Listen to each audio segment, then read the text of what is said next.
Olá, meus caros estudantes, estamos de volta.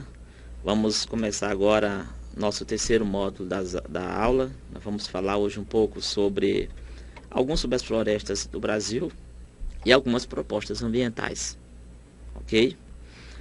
O Brasil, gente, devido à sua localização, uma área tropical, nós temos uma das maiores, acho que é a maior biodiversidade do planeta. Devido à extensão grande, o tipo climático, nós temos uma diversidade biológica fantástica. Isso vai se refletir também em inúmeras florestas que nós temos. O Brasil tem uma floresta tropical fantástica, que é a floresta amazônica, que não é só no Brasil, ela está presente em outros países também, que faz fronteiras com a gente. Nós temos uma savana, que é conhecida no Brasil popularmente como cerrado. Nós temos uma floresta unicamente que é só encontrada aqui no Brasil, que é a caatinga. Nós temos uma mistura das demais formações vegetais, que é o complexo pantaneiro. Nós temos a Mata Atlântica, que é um símbolo da nossa ocupação, que está na região litorânea. Temos as matas das araucárias, presentes na região sul. Temos áreas de mangue. Temos mata dos cocais, que é uma vegetação de transição. E temos os campos. A gente vai falar um pouquinho nessa parte sobre essas formações vegetais, abordando alguns problemas ambientais, né? A floresta amazônica, gente, é a nossa maior floresta tropical do mundo. Tem uma biodiversidade enorme. A biodiversidade dela é tão grande que nós não temos nem conhecimento de toda a biodiversidade que tem presente nela. Por que nossas florestas têm uma biodiversidade tão grande? Essa biodiversidade é por causa das condições. O relevo baixo, muita água, uma floresta com um clima, devido ao clima quente, a floresta é exuberante. Então, uma floresta exuberante tem muita água e calor, permite o desenvolvimento de uma floresta enorme. Essa floresta tem muito alimento, traz animais, aí você tem essa biodiversidade fantástica. A luz do sol ajuda nessa questão. Então, você tem uma diversidade fantástica, mas você tem também um desafio. Durante muito tempo, principalmente no século XX, que é quando começamos a explorar essa floresta, muitas pessoas não tinham consciência da importância da floresta amazônica. E aí, principalmente os governos militares, não tem importância. Então, os governos militares incentivaram bastante a ocupação da floresta da região amazônica para projetos de ocupação. Então, construção de estradas, montagem de programas agropecuários, áreas de extração mineral, crescimento de cidades e por aí vai. Mais inúmeros projetos de ocupação para essa região. Isso tem provocado efeitos negativos não só para a região amazônica, quanto também para outras regiões do Brasil. Porque a umidade da floresta amazônica, principalmente nesse período do final do ano e essa primeira metade dos anos, temos a formação de nuvem de chuva. A Amazônia ela forma um corredor de umidade fantástica que distribui umidade para outras regiões, provocando chuvas na região sudeste, na região centro-oeste, na região nordeste. Então é importantíssimo esse processo da floresta. Essas chuvas acontecem em parte por causa da presença dela. E a ocupação que nós temos, eu vou dizer de experiência própria, algumas pessoas, eu conheço várias pessoas, como já moro no estado do Pará, por exemplo, conheço várias pessoas, eles disseram que antigamente na região do estado do Pará, chovia 7 meses por ano. Hoje não chove, aliás, chove até 9 meses por ano de chuva. Hoje isso não dura mais do que 6 meses. Os índices de chuva caíram bastante. Por quê? Porque na região amazônica, ali no estado do Pará, do estado do Maranhão, formou um arco de desmatamento, principalmente a região nordeste e a região sudeste do estado. Aproveitando a abertura de estradas, a formação da indústria madeireira tem contribuído bastante para o desmatamento da floresta. Isso não é um problema local. Um problema local torna-se um problema nacional. Porque quando você desmata, nós estamos perdendo a nossa biodiversidade. Plantas que existiam estão desaparecendo. A redução dos índices de chuva, o solo da região amazônica é um solo extremamente pobre em recursos naturais, então qualquer tipo de chuva já contribui para a sua degradação. As queimadas, que é comum, porque hoje na região amazônica se explora muito a pecuária como atividade econômica. Quando chega no final do ano, eles já têm um fogo na pastagem para ser renovada. Então, as queimadas contribuem bastante para o aumento dos problemas ambientais na Amazônia. Apesar do aumento da fiscalização, ainda é um desafio. Como a gente vai incentivar a ocupação da região amazônica, como a gente vai permitir as pessoas utilizar a região amazônica, mas ao mesmo tempo preservar os recursos da floresta, que é um desafio. A floresta amazônica é um patrimônio. Não é só a questão de chuva, é biodiversidade, é produtos medicinais, os produtos alimentares também que servem para as populações locais. Isso é um desafio enorme. Outra formação vegetal que nós temos importante e que nos últimos anos tem sido degradada é o cerrado, que é a nossa savana. O cerrado, vocês têm uma ideia, que é a nossa segunda maior formação vegetal, ou exatamente a segunda maior formação vegetal. O cerrado tem sido sistematicamente desmatado, principalmente para a pecuária, criação de gado, mas também para a agricultura moderna. O cerrado, gente, tem uma biodiversidade fantástica, também por fato de estar em um ambiente tropical, mas também ele tem uma fragilidade enorme, porque o solo do cerrado ele é muito ácido. Então, durante muito tempo o cerrado foi deixado de lado justamente nessa questão. E aí, quando o desenvolvimento tecnológico permitiu, as pessoas começaram a corrigir parte dos problemas do solo do cerrado. E aí acharam o cerrado um ambiente muito bom, por causa do clima tropical, do relevo plano, das chuvas, tem um período chuvoso, o que permite o plantio temporário de produtos temporários, que nem a soja, o algodão. E aí houve uma expansão enorme, e hoje a gente sente isso também para a região do cerrado. O cerrado sente a ação humana, principalmente por causa dos usos defensivos agrícolas, do desmatamento, das queimadas, da pecuária. O solo do cerrado vem sentindo os efeitos ambientais. As cidades também sofrem bastante. As plantas do cerrado, gente, é fantástica. Elas têm um sistema próprio de mecanismo, porque o cerrado, apesar de ser um ambiente tropical, tem uma estação seca prolongada. Mas é uma formação vegetal importante, do modo geral, para a nossa sociedade. Não só para a nossa sociedade brasileira, como para o mundo.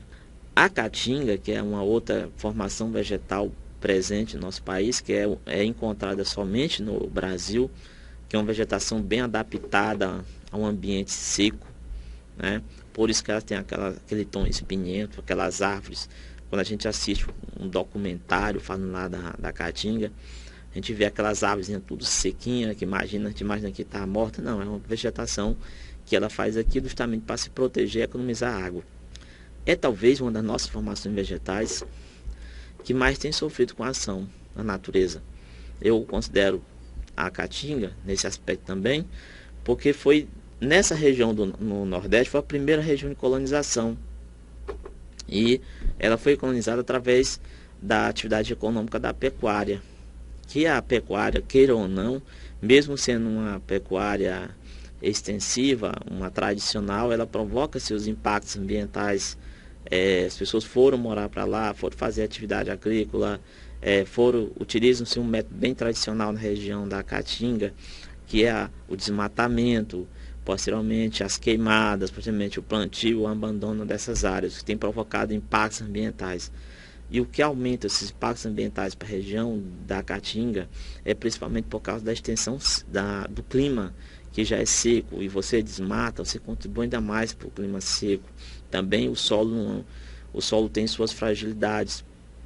A ação humana na região da Caatinga e em algumas regiões do Cerrado tem contribuído bastante para os problemas ambientais. E na região da Caatinga, principalmente por causa da pecuária e da agricultura tradicional. Mas, das nossas formações vegetais, a que mais tem sofrido com a ação humana, sem dúvida nenhuma, que mais sofreu foi a Mata Atlântica. A Mata Atlântica, que é uma floresta riquíssima em biodiversidade, assim como a floresta amazônica, ela muitas vezes é parecida, só que a Mata Atlântica está mais numa região de planaltos.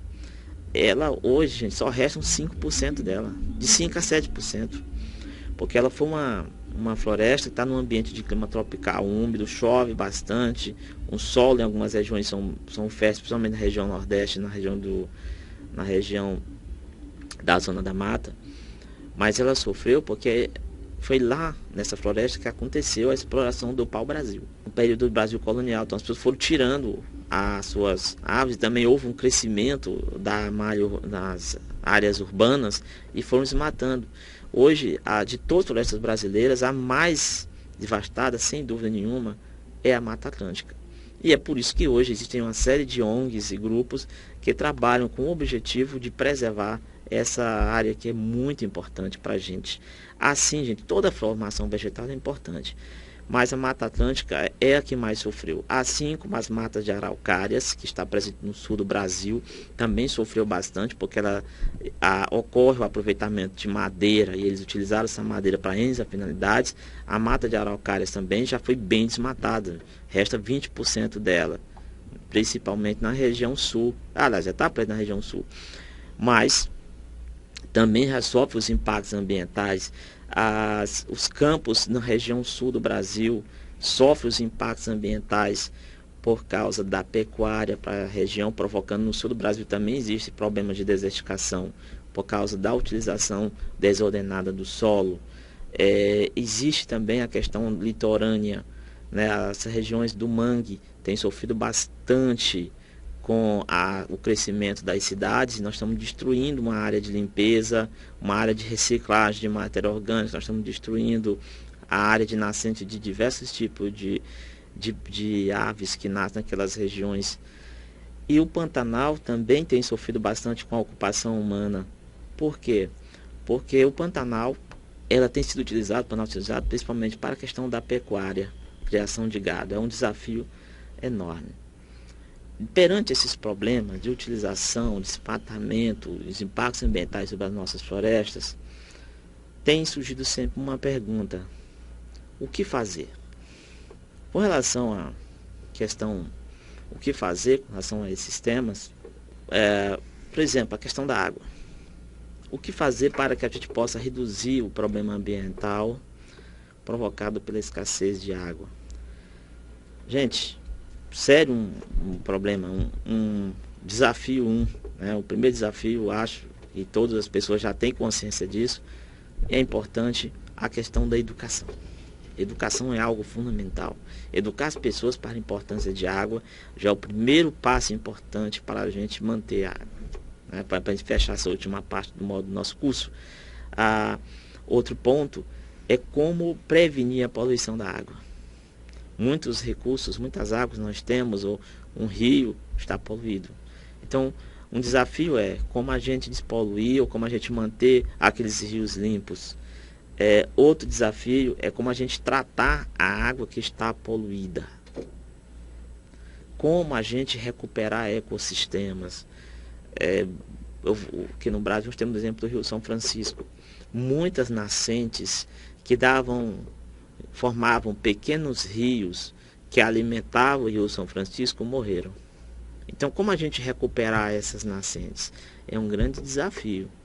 Se a gente consegue educar as pessoas para a importância da água, prevenir a poluição desses recursos hídricos, tratar a água de forma adequada, recuperar os ecossistemas com áreas de nascentes, garanto a vocês que muitos problemas relacionados ao uso da água, não só no Brasil quanto no mundo, seriam resolvidos. E existem iniciativas nesse sentido, com relação à água. Nós temos iniciativas com relação à questão do ar. Em 1997, no Japão, foi criado o Protocolo de Kyoto, cujo principal objetivo era reduzir o aquecimento global através da reduzir a emissão de gases do efeito estufa, né? E reduzir em 5% a quantidade de gases. Demorou muito para o protocolo entrar em vigor, justamente por causa que você sobrepunha muitas vezes a questão econômica à questão ambiental. Muitos países diziam que se ele assinasse um protocolo de Kyoto, você criaria um problema econômico grave, porque o país, a energia que eles utilizam é uma energia poluente. Então, o protocolo de Kyoto, a tentativa de criar programas da qual você reduziria a emissão do efeito estufa, é importante. Mas não adianta o país criar um programa se as pessoas não seguem. A educação é algo que molda. Se a gente educar as pessoas para a importância de reduzir a poluição do ar, a gente já conseguiria reduzir esse problema. Para vocês terem uma ideia, o Brasil, ele mais contribui para o efeito estufa. Não é a utilização do carro não, gente, são as queimadas. O Brasil está entre os países que mais poluem por causa das queimadas. Se o Brasil conseguir reduzir as queimadas, o Brasil não estaria entre os países mais poluentes do mundo. Então, reduzindo as queimadas, o Brasil se tornaria um país que pouco contribui, de certa forma, para a questão do aquecimento global. Mas, como pensar de maneira ambiental as nossas florestas? A ideia mais recente que tem surgido é a questão de uma coisa conhecida como manejo ambiental. O que é esse manejo? É um estudo das potencialidades e fragilidades dos ecossistemas a ser explorado. É assim, você tem uma floresta, você faz um estudo dessa floresta, vê aquilo que eu posso fazer, aquilo que eu posso explorar dentro de um limite, mas no limite dela, olha, estou aqui a floresta, ela pode me fornecer tanto desse material A, então você só explora no máximo o tanto desse material A. Que outra coisa eu posso explorar e reduzir o impacto ambiental? Tanto. E você faz esse programa de redução do impacto ambiental. O manejo florestal é uma das coisas que vem crescido não só no Brasil, como também em boa parte do mundo. Mas existe uma capacidade, existe um limite. Qual a capacidade de exploração dos recursos e a necessidade da população local? Aquilo que a população local precisa para manter esses recursos ou para explorar esses recursos? É um desafio. Então, existem programas que têm essas iniciativas de se pensar mais sustentáveis. Eu participei de um curso que o nome do projeto era o Projeto da Florestabilidade. É um projeto desenvolvido pela Fundação Roberto Marinho, pela Vale, que conta com participação de alguns governos, entre os governos do estado do Pará, que ele parte de um conjunto de ideias. Estudantes da rede estadual, estudantes de modo geral, estadual, municipal, mas estudantes, a comunidade local e governo. Então, você pega o conhecimento que as pessoas têm, a população nativa, de exploração natural dos recursos da floresta, e você desenvolve novas técnicas junto com eles, de manejo, de pensar uma exploração racional daquilo, porque se você educa os nossos estudantes para a importância do manejo sustentável, você ensina as pessoas nativas a explorar esses recursos naturais de maneira mais sustentável. Com apoio de iniciativas de empresas, as pessoas passam a ter uma vida melhor economicamente, você preserva as nossas florestas e você também ensina as pessoas, os estudantes, que é o futuro desse país, sobre a importância da floresta e de preservação do meio ambiente. Eles criam esse projeto, os professores trabalham com os alunos vão verificar junto com as pessoas que fazem essa exploração, depois é apresentado. É um projeto bem interessante que envolve a região da floresta amazônica. Para a região do Cerrado existe um projeto interessante que é a iniciativa, que é o projeto de manejo sustentável, a iniciativa do Cerrado Sustentável, que é a criação e implementação de unidades de conservação com apoio a iniciativas de uso sustentável, que é a formação de política de monitoramento ambiental. O que é isso? Você cria um programa com a comunidade local, cria um sistema de manejo também com a comunidade local e você vai tentar conciliar os recursos que a floresta oferece dentro de um determinado limite, juntamente com a iniciativa privada ou com a ação do governo. e você consegue conciliar tudo isso. São ideias, gente, que podem ser implementadas, que às vezes nem precisa de tantos recursos, mas com pequenas ideias que contribuem para a gente pensar de maneira mais sustentável. Nós estamos encerrando nossa parte do curso. Eu só venho agradecer a todos vocês. Continue estudando, sempre dê uma olhada, fazendo uma pesquisa bibliográfica. E muito obrigado por tudo. Tchau.